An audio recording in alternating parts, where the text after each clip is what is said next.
ओम शांति। 26 जून 2022 बाबा के अव्यक्त महावाक्य हैं। रिवाइज मुरली है 26 अक्टूबर 1991। मुरली का सार है तपस्या का प्रत्यक्ष फल खुशी। आज बाप दादा अपने सर्व तपस्वी राज बच्चों को देख रहे हैं। तपस्वी भी हो और राज अधिकारी भी हो, इसलिए तपस्वी राज हो। तपस्या अर्थात राज्य अधिकारी बनना। तो आज बाबा तपस्या का नया अर्थ स्पष्ट कर रहे हैं। तपस्या अर्थात राज्य अधिकारी बनना। तपस्वी अर्थात यहाँ जिसका स्वयं की कर्मेंद्रियों पर संपूर्ण अधिकार हो, वही आत्मा फिर जाकर राज्य अधिकारी बनती है। तपस्या राजा बनाती है, तो सभी राजा बने होना। तपस्या का बल क्या फल देता है? अधीन से अधिकारी अर्थात राजा बना देता है। इसलिए गायन भी है कि तपस्या से राज्य भाग्य प्राप्त होता है। तपस्या हमें क्या फल देता है? तपस्या हमें अधीन से अधिकारी बना देता है। अभी हम अपने मन बुद्धि संस्कार के अधीन, स्थूल कर्म इंद्रियों के अधीन, लेकिन जैसे जैसे हम तपस्या करते, योग करते जाते, मैं आत्मा राजा बनती जाती, मालिक बनती जाती अपनी सर्व कर्म इंद्रियों की। तो भाग्य कितना श्रेष्ठ है! ऐसा भाग्य सारे कल्प में किसी को भी प्राप्त नहीं हो सकता। इतना बड़ा भाग्य है जो भाग्य विधाता को अपना बना लिया। एक एक भाग्य अलग मांगने की आवश्यकता नहीं है। भाग्य विधाता से सर्व भाग्य वर्षे में ले लिया है। वर्षा कभी मांगा नहीं जाता है। सर्व भाग्य भाग्य विधाता ने स्वयं ही दिया है। तपस्या अर्थात आत्मा कहती है मैं तेरी तू मेरा, इसको ही तपस्या कहा जाता है।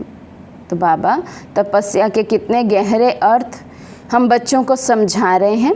तपस्या अर्थात ही जब आत्मा के सर्व संबंध केवल एक बाबा से जुड़ जाए, आत्मा के अंदर से निकले कि मैं तेरी हूँ और तू मेरा है, तेरे सिवाय मेरा और कोई नहीं है।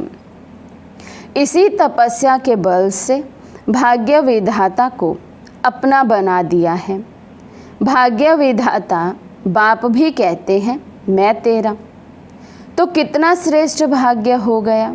स्वयं भाग्य विधाता बाप परम पिता परमात्मा ही हमें आकर ये कह दे कि मैं तेरा हो गया।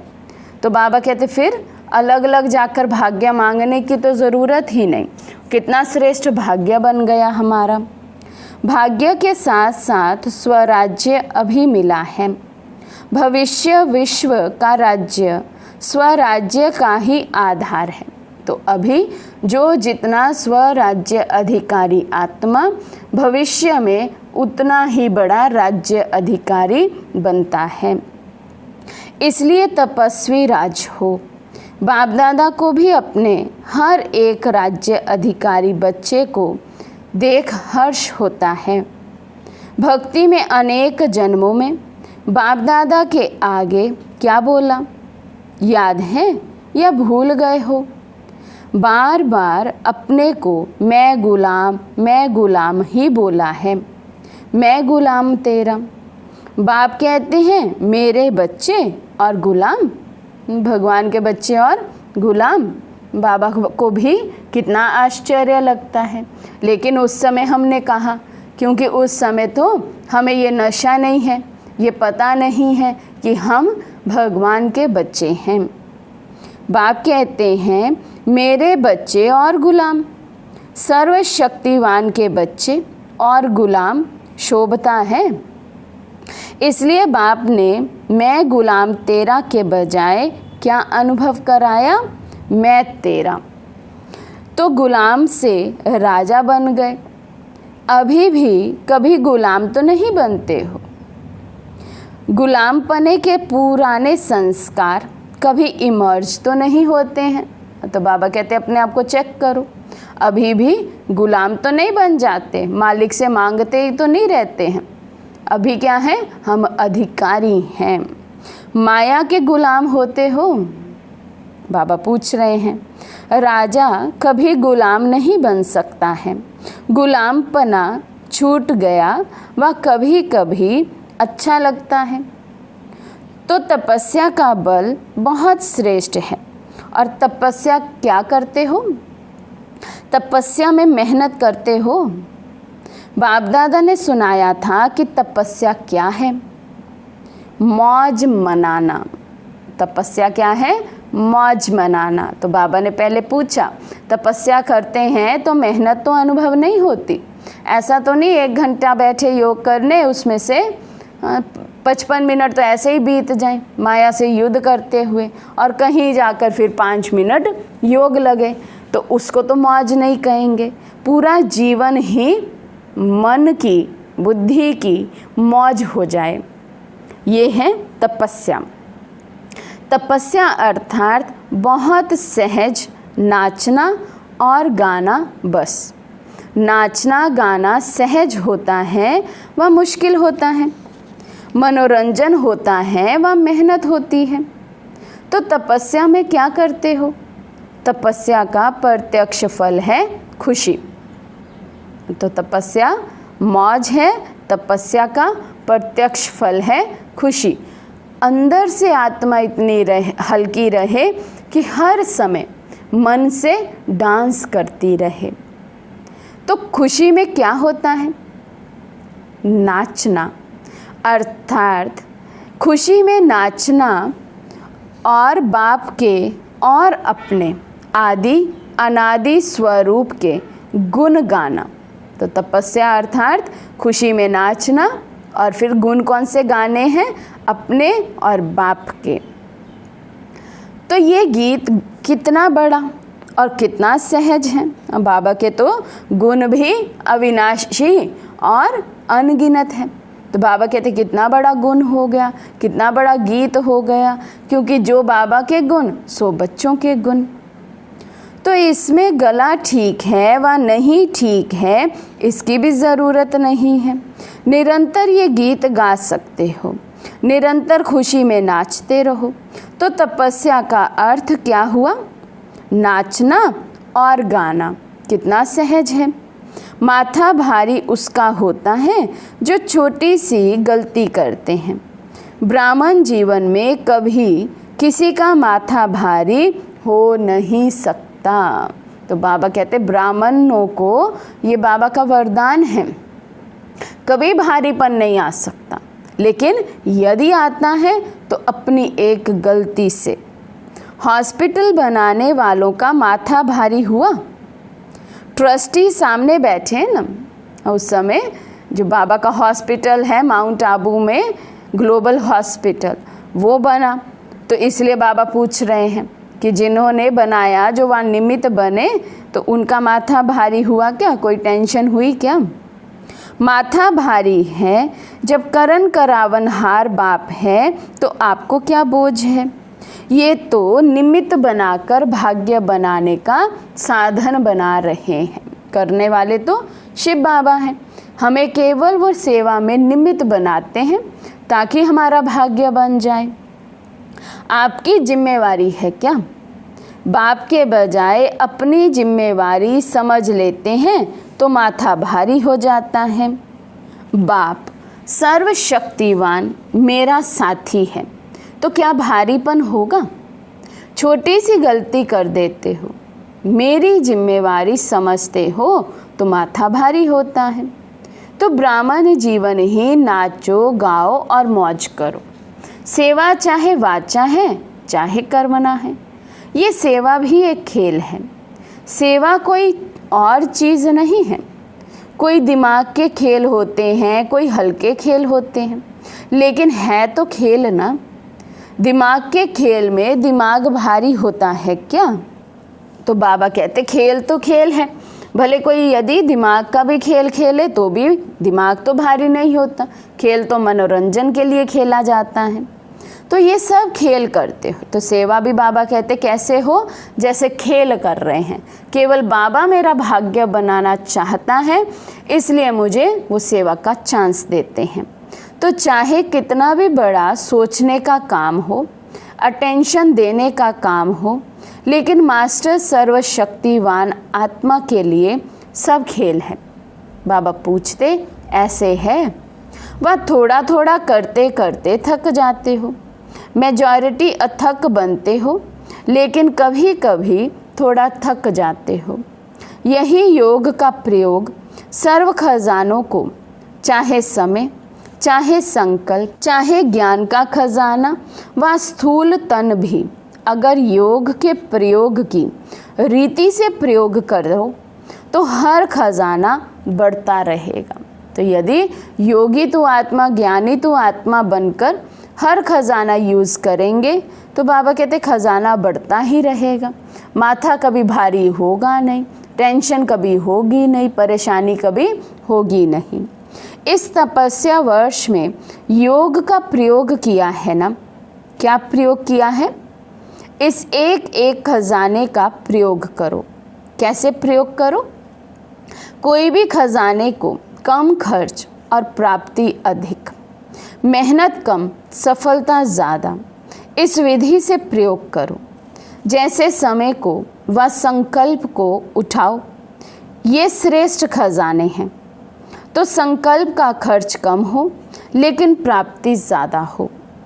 जो साधारण व्यक्ति 2-4 मिनट संकल्प चलाने के बाद, सोचने के बाद सफलता या प्राप्ति कर सकता है, वे आप 1-2 सेकंड में कर सकते हो। कितना अंतर है योगियों में और भोगियों में। तो बाबा कहते भोगी जो दुनियावी आत्माएं हैं, वो यदि कोई काम के लिए सोचने बैठेगी, ये काम करना है, कैसे करना है, उनको बाबा कहते 2-4 मिनट जहाँ लगते, हम योगी आत्माओं को 1-2 सेकंड लगना चाहिए और निर्णय हो जाना चाहिए, और फिर वो कर्म भी श्रेष्ठ क्वालिटी का होना चाहिए। जिसको साकार में भी ब्रह्मा बाप कहते थे, कम खर्चा बाला नशीन, खर्च कम करो लेकिन प्राप्ति 100 गुना हो। इससे क्या होगा? जो बचत होगी, चाहे समय की चाहे संकल्प की, तो बचत को औरों की सेवा में लगा सकेंगे। दान पुण्य कौन कर सकता है? जिसको धन की बचत होती है, जिनके पास अपने गुजारे से अधिक होगा, वही तो कोई कुछ दान पुण्य कर पाएगा।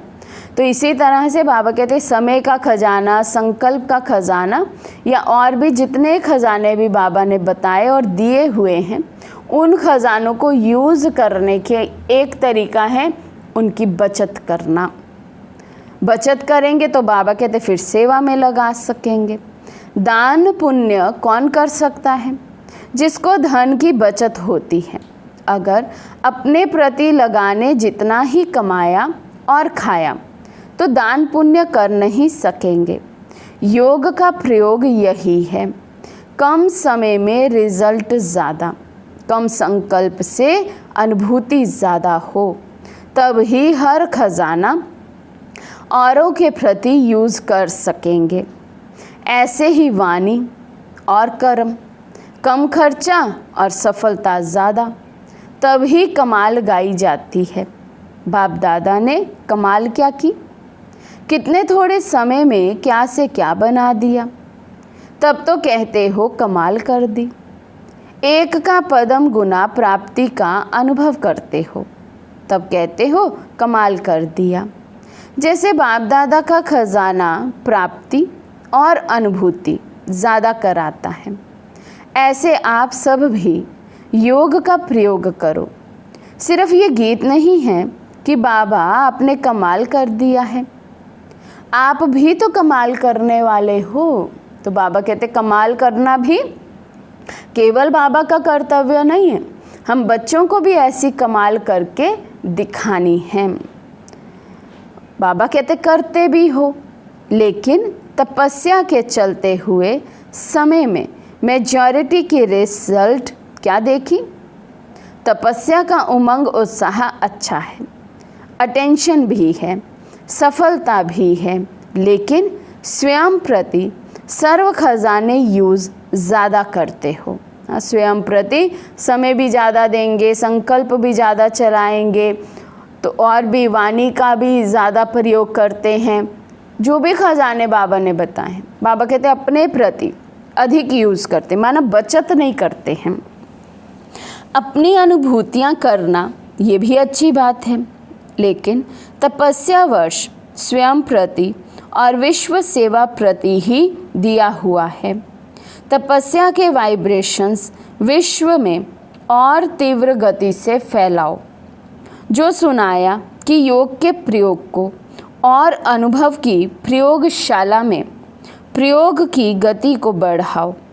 वर्तमान समय सर्व आत्माओं को आवश्यकता है आपके शक्तिशाली वाइब्रेशंस द्वारा वायुमंडल द्वारा परिवर्तन होने की, इसलिए प्रयोग को और बढ़ाओ। बाबा कहते हैं अभी आत्माएं शक्तिहीन हैं, उठना चाहे भी तो नहीं उठ सकती, उनको आपके द्वारा बनाए गए वायुमंडल का सहारा चाहिए। इसलिए चारों ओर बहुत शक्तिशाली वाइब्रेशन फैलाना है। सहयोगी बच्चे भी बहुत हैं, ये सहयोग ही योग में बदल जाएगा। एक है स्नेही सहयोगी और दूसरे हैं सहयोगी योगी और तीसरे हैं निरंतर योगी प्रयोगी। तो 3 तरह की कैटेगरी बाबा ने बच्चों की बांधी। एक है स्नेही सहयोगी, बाबा से स्नेह है, ब्राह्मण परिवार से स्नेह है, इसलिए सहयोगी हैं। दूसरे हैं सहयोगी योगी, जिन्होंने बाबा को समझ लिया, बाबा को जान लिया, पहचान लिया, योगी आत्माएं हैं, योग द्वारा भी सहयोग देते हैं। तीसरे हैं निरंतर योगी, जिनका निरंतर योग है। बाबा कहते ये है प्रयोगी आत्माएं। अभी अपने से पूछो मैं कौन? लेकिन बाप दादा को तीनों ही प्रकार के बच्चे प्रिय हैं। कई बच्चों के वाइब्रेशंस बाप दादा के पास पहुँचे हैं। भिन्न भिन्न प्रकार के वाइब्रेशंस हैं। जानते हो कौन सी बात बाप के पास पहुँची है? इशारे से समझने वाले हो ना। इस तपस्या वर्ष में जो कुछ हो रहा है, इसका कारण क्या? बड़े बड़े प्रोजेक्ट कर रहे हो, इसका कारण क्या? कोई समझते हैं कि यही तपस्या का फल है, कोई समझते हैं तपस्या वर्ष में ये क्यों। दोनों वाइब्रेशन आते हैं, लेकिन ये समय की तीव्र गति और तपस्या के वाइब्रेशन से आवश्यकता का पूर्ण होना, ये तपस्या के बल का फल है। फल तो खाना पड़ेगा ना। ये ड्रामा दिखाता है कि तपस्या सर्व आवश्यकताओं को समय पर सहज पूर्ण कर सकती है। समझा? क्वेश्चन नहीं उठ सकता कि ये क्यों हो रहा है। एक तरफ तो बाबा ने तपस्या के लिए कहा, गहन तपस्या करो, और दूसरी तरफ कभी मेडिटेशन हॉल बन रहा है पांडव भवन का, ओम शांति भवन, कभी हॉस्पिटल बन रहा है, बड़े बड़े प्रोजेक्ट हो रहे हैं। तो बाबा कहते ये बच्चों का प्रश्न उठता है कि एक तरफ तो बाबा कहते साइलेंस में बैठो, दूसरी तरफ इतनी बेहद की सेवा, ऐसा क्यों? बाबा कहते ये वाइब्रेशन बाबा के पास पहुंचते हैं, तो बाबा उसका उत्तर दे रहे हैं। तपस्या अर्थात सफलता सहज अनुभूति हो। आगे चलकर असंभव कैसे सहज संभव होता है, ये अनुभव ज़्यादा से ज़्यादा करते रहेंगे। विघ्नों का आना ये भी ड्रामा में आदि से अंत तक नूंद है। ये विघ्न भी असंभव से संभव की अनुभूति कराते हैं, और आप सभी तो अनुभवी हो ही गए हो, इसलिए विघ्न भी खेल लगता है।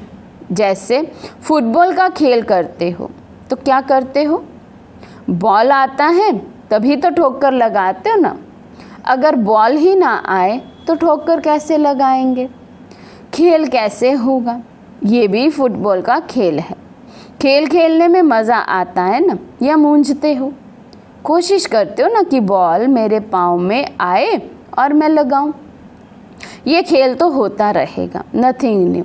ड्रामा खेल भी दिखाता है और संपन्न सफलता भी दिखाता है।